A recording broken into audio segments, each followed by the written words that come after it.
بسم اللہ الرحمن الرحیم۔ السلام علیکم محترم ناظرین۔ حضرت آدم علیہ السلام کو ہم بستری کرنا کس نے اور کیسے سکھایا تھا؟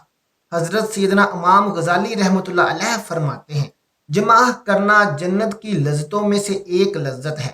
حضرت سیدنا جنید بغدادی رحمۃ اللہ علیہ فرماتے ہیں، انسان کو جمع کی ایسے ہی ضرورت ہے جیسے کہ غذا کی۔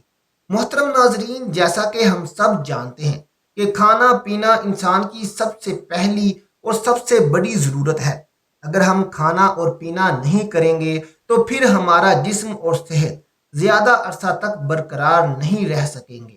بالکل اسی طرح کھانے پینے کے بعد میاں بیوی کی شرعی ملاقات نہایت ضروری ہے۔ اس شرعی ملاقات کو مباشرت ہم مستری مجامعت جماع یا میاں بیوی کا تنہائی میں محبت بھرا کام سر انجام دینا، جو بھی نام دینا چاہیں درست ہوگا۔ جب آپ مباشرت قائم کریں تو آپ کو سکون اور خوشی محسوس ہوتی ہے، آپ بھی اپنے آپ سے پیار کرنے لگتے ہیں۔ میاں بیوی کی مباشرت کے دوران ایسے ہارمونز خارج ہوتے ہیں جو خوشی کا باعث بنتے ہیں۔ جب میاں بیوی خوش ہوتے ہیں تو ادمان میں اضافہ ہوتا ہے اور محبت میں بھی اضافہ ہوتا ہے۔ اللہ تبارک و تعالیٰ نے حضرت آدم علیہ السلام کے بعد حضرت حوا علیہ السلام کو پیدا فرمایا اور یوں نسل انسانی کی تخلیق ہوئی، جس کی ابتدا حضرت آدم علیہ السلام کو مٹی سے پیدا فرمانے کے بعد ہوئی۔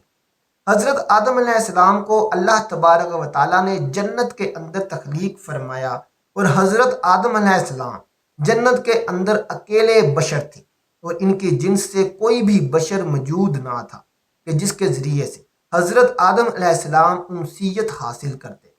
چنانچہ آپ اپنے دل کے اندر سوچا کرتے کہ کاش میرا بھی کوئی ہم جنس بشر ہوتا تاکہ میں بھی اس سے انسیت حاصل کرتا۔ اور اللہ تبارک و تعالیٰ تو خوب جانتا تھا جو کہ حضرت آدم علیہ السلام کے اندر چل رہا تھا۔ جب کہ حضرت آدم علیہ السلام سو رہے تھے تو ان کے جسم سے حضرت حوا علیہ السلام کو بائیں پسلی سے پیدا فرمایا تاکہ آپ حضرت حوا علیہ السلام سے انسیت حاصل کر سکیں۔ چنانچہ جب حضرت آدم علیہ السلام بیدار ہوئے تو آپ نے حضرت حوا علیہ السلام کو اپنے سامنے دیکھا تو آپ نے ان سے سوال کیا کہ تو کون ہے؟ تو انہوں نے جواب دیا کہ میں عورت ہوں۔ چنانچہ پھر حضرت آدم علیہ السلام نے پوچھا کہ اللہ تبارک و تعالیٰ نے تجھے کیوں پیدا فرمایا ہے؟ تو انہوں نے جواب دیا کہ اللہ تبارک و تعالیٰ نے مجھے آپ کی تسکین کے لیے پیدا فرمایا ہے تاکہ آپ میرے قرب سے سکون حاصل کر سکیں۔ ناظرین محترم، یہی وجہ ہے کہ حدیث پاک میں نبی کریم صلی اللہ علیہ وآلہ وسلم نے کنوارے لڑکے اور لڑکی کو مسکین قرار دیا ہے، کیونکہ دونوں کا کوئی مونس نہیں ہوتا، لہٰذا ان کی جلدی شادی کر دینی چاہیے تاکہ وہ میاں بیوی ایک دوسرے کے قرب سے سکون پا سکیں۔ بعض روایات کے اندر آیا ہے کہ حضرت آدم اور حوا علیہ السلام جنت کے اندر خوشی خوشی رہتے تھے اور وہاں پر عیش کی زندگی گزار رہے تھے، لیکن یہ بات یاد رکھیں کہ اللہ تبارک و تعالیٰ نے جنت میں حضرت آدم علیہ السلام کی تخلیق سے پہلے ہی حضرت آدم علیہ السلام کو ایک درخت کے قریب جانے اور پھل کھانے سے منع فرما دیا تھا، جبکہ بعض روایات کے اندر اس واقعے کو اس طرح سے ذکر کیا گیا ہے کہ حضرت آدم علیہ السلام جب جنت کے اندر رہتے تھے تو ان کا کوئی مونس و غم خوار نہیں تھا، کیونکہ آپ اکیلے انسان تھے۔ چنانچہ آپ کے دل کے اندر یہ چاہت تھی کہ کاش میری جنس سے کوئی اور بھی ہوتا کہ جس سے میں تسکین حاصل کرتا۔ تو اللہ تبارک و تعالیٰ نے حضرت آدم علیہ السلام پر نیند کا غلبہ فرمایا۔ ناظرین محترم، یہ بات یاد رکھیں کہ یہ پہلی نیند تھی جو کہ بنی آدم پر طاری ہوئی۔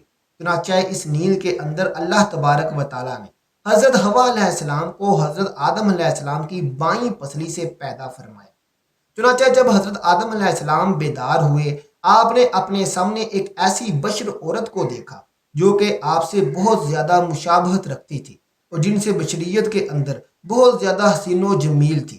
چنانچہ حضرت آدم علیہ السلام نے جیسے ہی حضرت حوا علیہ السلام کو دیکھا تو آپ سب کچھ جان گئے کہ یہ کیوں اور کس وجہ سے پیدا ہوئی ہے اور ان کا نام کیا ہے، کیونکہ اللہ تبارک و تعالیٰ نے آپ کو پہلے ہی تمام چیزوں کا علم سکھا دیا تھا۔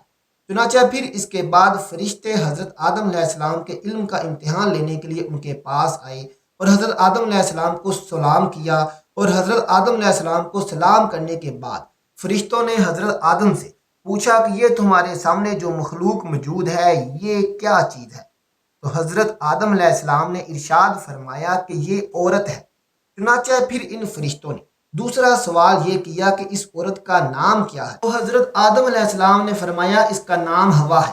جس پر فرشتوں نے پھر سوال کیا کہ ان کا نام ہوا کیوں رکھا گیا ہے؟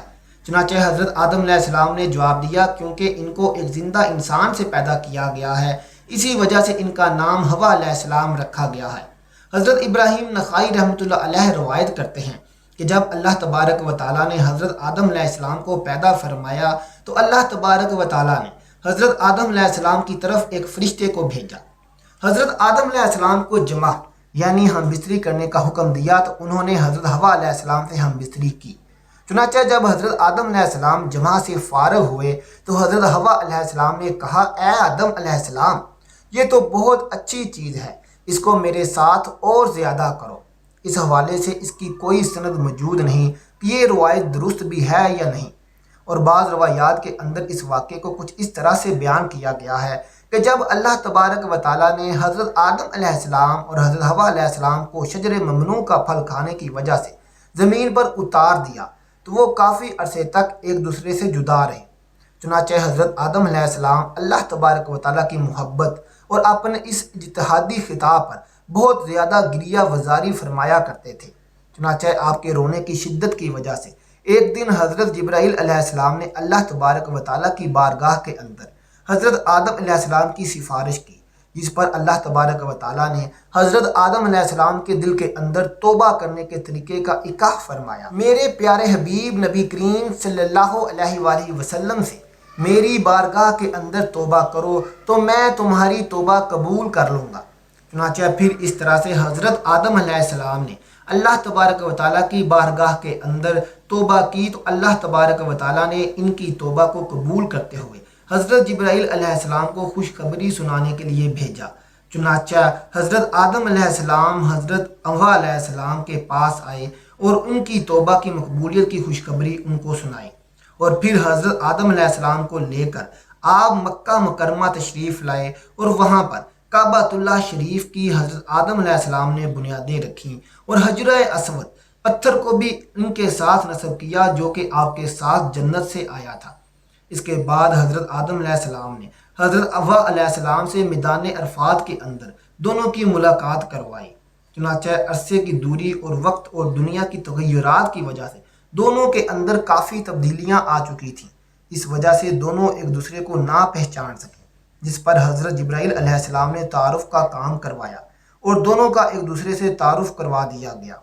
ناظرین محترم، سارے واقعے کے بعد حضرت آدم علیہ السلام اور حضرت حوا علیہ السلام ایک دوسرے کے ساتھ مل جل کر اکٹھے رہنے لگے، لیکن چونکہ حضرت آدم علیہ السلام کو جنت کے اندر حضرت حوا علیہ السلام سے قربت کرنے سے منع کر دیا گیا تھا اور نہ ہی کسی قسم کے توالت و تناسل کا سلسلہ شروع ہوا تھا، اس لیے حضرت آدم علیہ السلام اور حضرت حوا علیہ السلام علیحدہ علیحدہ سویا کرتے تھے۔ چنانچہ ایک مرتبہ اللہ تبارک و تعالیٰ نے حضرت جبرائیل علیہ السلام کو حکم دیا کہ جاؤ اور حضرت آدم علیہ السلام کو حکم دو کہ وہ حضرت حوا علیہ السلام سے جمع کریں اور ان کو آداب مباشرت بھی سکھاؤ۔ چنانچہ حضرت جبرائیل علیہ السلام حضرت آدم علیہ السلام کے پاس آئے اور ان کو اپنی بیوی حضرت حوا علیہ السلام کے قریب ہونے کا حکم دیا اور ان کو آداب مباشرت بھی سکھائے، اور انہیں اس بات کا حکم دیا کہ یہاں سے اٹھ کر حضرت حوا علیہ السلام کے پاس جا کر لیٹیں۔ چنانچہ پھر حضرت آدم علیہ السلام نے ایسا ہی کیا، جس کے بعد حضرت آدم علیہ السلام جب واپس آئے تو حضرت جبرائیل علیہ السلام نے پوچھا کہ آپ نے اپنی بیوی کو اس بارے میں کیسا پایا؟ تو حضرت آدم علیہ السلام نے ارشاد فرمایا کہ بہت اچھا پایا۔ ناظرین محترم، اس حدیث پاک کے بارے میں علماء کرام نے ارشاد فرمایا ہے کہ یہ حدیث منکر ہے، کیونکہ اس حدیث کے اندر دو راوی ایسے ہیں کہ جن کو امام بخاری نے منکر قرار دیا ہے۔ پھر اس کے بعد حضرت حوا علیہ السلام سے نسل انسانی کی ابتدا ہوئی، اور بعض روایات کے اندر ذکر ہے کہ آپ میں حمل ٹھہرے اور آپ کے ہاں 20 لڑکے اور 20 لڑکیاں پیدا ہوئیں، اور اس طرح سے نسل انسانی پھیلتی پھولتی ہوئی آج ہم تک پہنچی ہے۔ اللہ تبارک و تعالیٰ سے دعا ہے کہ اللہ تبارک و تعالیٰ ہمیں واپس اپنے مقام جنت کے اندر پہنچنے کی توفیق عطا فرمائے۔ آمین ثم آمین۔